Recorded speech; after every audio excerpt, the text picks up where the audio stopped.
제가 워낙 시청을 열렬히 하는 팬이라서 다 알아요. No joke. I literally thought she was an actual fan. And I felt triggered because for a second there, I thought maybe this could be me in the future. Hello and welcome back to cornzip, where I love to recap and react to all things related to K-pop or K-hip-hop. But today I'm going to do a different style of recapping Girls Planet episode 9. This is gonna be more of a voiceover / narration, but still sharing my thoughts and opinions. Let me know in the comments if you like this style, if you don't like this style. Give me a thumbs up, and of course make sure you subscribe to my channel. Okay, on to the recap. So considering that last week a lot of girls were eliminated, the creation mission teams now have to be slightly rearranged to ensure that every team has a balanced final group of girls, and the one group that actually got hit the hardest was the U plus me equals love team. 참나, 오빠, you can't just barge in like that. Oh, Tumby. Okay, cut. Okay, sorry about that. Back to what I was saying. Now, the U plus me equals love team, they are only left with 4 girls, and 2 out of the 4 were Planet Pass girls. Now, the PEM team,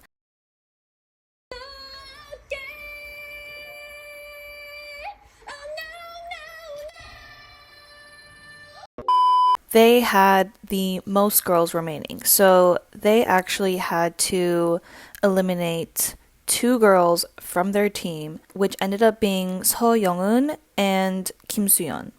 How they determined this was by assigning all of the parts, and the remaining 2 girls who did not have a part had to switch over to the U plus me team. Now, this part was rather difficult to watch for me because I am a fan of Kim Soo-yeon. So I was actually surprised that she ended up not getting the killing part, because I felt like out of all of the girls who auditioned for this part, Kim Soo-yeon fit the overall vibe of this song the most. And we've only seen her perform and deliver a flawless performance thus far. Another of my favorites, who also I was surprised that got sent to the U plus me team, was Seo Young-eun. And I actually think that while I am disappointed we won't get to see her perform PEM, I'm very excited for these 2 girls to show us a completely different side. And then the next group,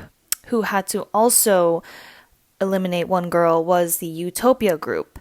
Now, they only had to vote out 1 girl, and they did this the same way as PEM team. This girl ended up being Shauna, and again, I was very surprised by this because she has a very strong vocal that you would definitely associate to this Utopia style song. 힘이 들 때면 다가와서 내 손을 잡아줘. So I'm actually very pleased with this result. I really became a fan of the U plus me team, and I really want to root for them, and I'm hoping that they win this challenge because they are seen as the underdogs. Now, the final group is the shoot team, and they actually didn't have to eliminate any girls because they got the exact amount of girls that fit perfectly for their performance. Another pleasant surprise, all the girls who were remaining there, none of their parts overlapped with each other. So they actually ended up sticking with the same part that they've been practicing. The girls get to go on a little break, and each of the teams get to do a different activity like eating sushi or digging up sweet potatoes. The only segment I really wanted to comment on was the shoot team. Their activity was to visit someone's house. At first, I literally thought this woman was an actual fan of the show and the girls. But of course, she actually ends up being someone's mother, Kim Dayeon. Just imagine being one of the girls in this group who has to visit another competitor's mom's house and get a tour of her bedroom, have to look at her elementary school pictures, and then write her a letter. Dear Dayeon, first off, I have to admit, your mom is very lovely, and I'm quite jealous you get to eat free sushi anytime you want. The producers are making me write this letter to you, which, by the way, I'm laying on your bed right now, and I hope that's okay. As much as I love you and see you as a dear friend of mine, I hope you understand that I'm gonna destroy this competition, and no matter how many delicious fried pimple rolls your mom feeds me, I'll beat you. I gotta say, the shoot members took it really well. I mean, they had no choice. That's the other thing. They were pretty much forced to do this. The show itself gave a huge portion of this episode to highlight Kim Dayeon, which I think is a huge advantage to have on this show. FYI, I'm still a big fan of Kim Dayeon. I think she's a great performer. I just questioned the producers of the show. At least Kim Dayeon got to FaceTime with her mom in that moment, but a lot of these other girls did not get the same opportunity, which I found a little unfair.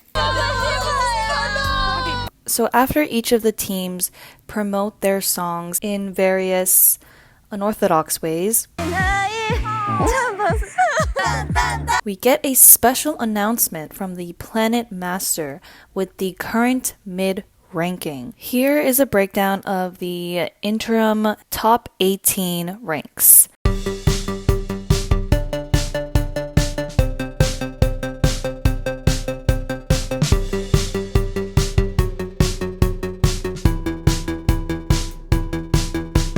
Now, I have a theory as to why they made this announcement literally right before these girls were about to perform the creation mission, and I think they wanted to throw a curveball and see if any girls would crack, possibly the lower ranked girls. As a viewer, I personally would have been totally satisfied with this episode if they left this portion out. I would have preferred to have them announce it maybe right after their performance. I would have wanted them to perform in the best, happiest mood, confident, and not be too concerned with the ranking during that time. So overall, I had a lot of mixed feelings about this episode. As we're starting to hear, there is some controversial news coming out about this show. As much as I love these types of shows, it would be really difficult for me to watch or enjoy this type of show if it's at the expense of these girls' mental and physical health. Overall, I really hope you guys enjoyed my recap.